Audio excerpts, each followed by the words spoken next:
If you've been searching best places to live near Denver, you've probably noticed the same two cities coming up again and again: Arvada and Littleton. Both come highly recommended, both are in West Denver, and both feel like well-regarded options. And that's exactly why this decision feels so hard, because this isn't just about choosing a city.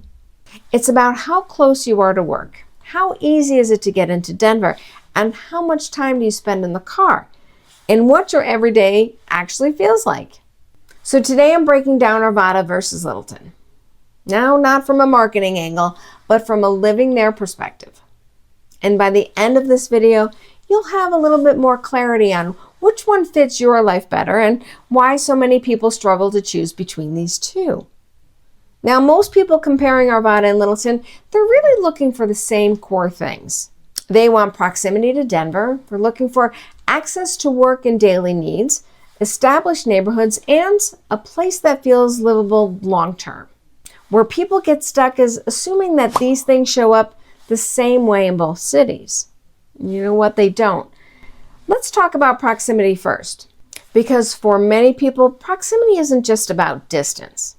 It's about how easy is it to stop by, meet up, or spend time together without planning it days in advance. That's one reason that Arvada comes up so often. It tends to offer flexible access in multiple directions, which can make everyday get-togethers feel easier and less forced. Now, Littleton also offers strong access, but it often feels a little bit more structured because it's so much larger. And people who choose Littleton often prefer a predictable routine and a clearer separation between busy days and personal time. Now, both solve proximity, they just solve it differently. All right, let's talk about day-to-day life. This is where a lot of people have their aha moment, because Arvada often feels more compact. Errands are easier to run, quick trips stay quick, and the daily life can feel a little bit more active. And if you like being close to things and don't mind a busier rhythm, Arvada often feels energizing. Littleton tends to feel a little bit more residential. Now, quieter once you're home, more space between destinations, and a calmer pace at the end of the day. People who choose Littleton often say that their home feels like a reset. This isn't about age or stage of life, it's really about pace. Housing plays a role too, not in the way that most people think though. Because in Arvada, homes are often smaller, they're smaller in square footage, they're older in style and designed around efficiency and location. Many buyers here intentionally trade space for convenience and proximity.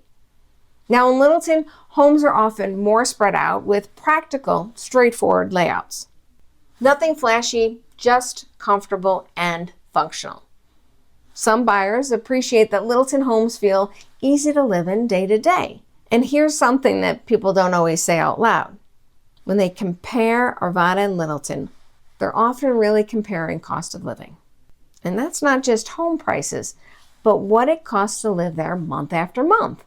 Affordability differences between Arvada and Littleton often show up less in the purchase price and more in ongoing maintenance, utilities, and how hands-on that you want to be with your home.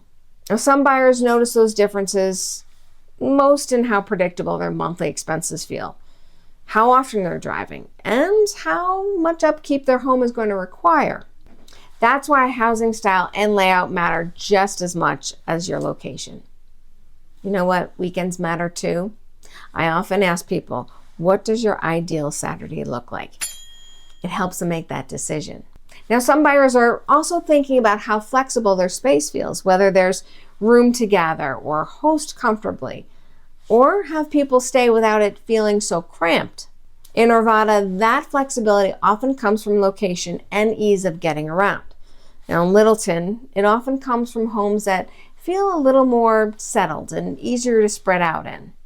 And this is usually the moment when the people feel the decision finally click. And I've worked with buyers who were completely torn between Arvada and Littleton. They liked Arvada's convenience and they liked Littleton's sense of calm. Once we talked through where they worked, how predictable they wanted their routine to be, and how they spent their weekends, the decision became a little bit more clear. They didn't choose the better city. They chose the one that supported their life instead of fighting it. By the way, I am Nicole, and I help individuals make these West Denver decisions every day with clarity and not pressure. So here's how to simplify this decision. Arvada may be the better fit if you value flexibility, proximity, and convenience, and you're comfortable trading space for location. Littleton may be a better fit if you want a quieter residential feel, more predictable routines, and a clearer separation between work life and home life. Another thing people think about is the long-term staying power. They want to choose a place that will still work for them years from now so that they don't feel pressure to move again once they're settled. Now, both Arvada and Littleton have long track records, as well as other regarded West Denver cities. The difference isn't stability, it's which one fits how you want your life to function long term. And if this comparison helped, I have other videos on my channel that are going to break down West Denver cities and specific neighborhoods in more detail. Make sure to watch those next if you're trying to narrow things down a bit. And remember, life is short. Live somewhere awesome and be well. We'll see you next time.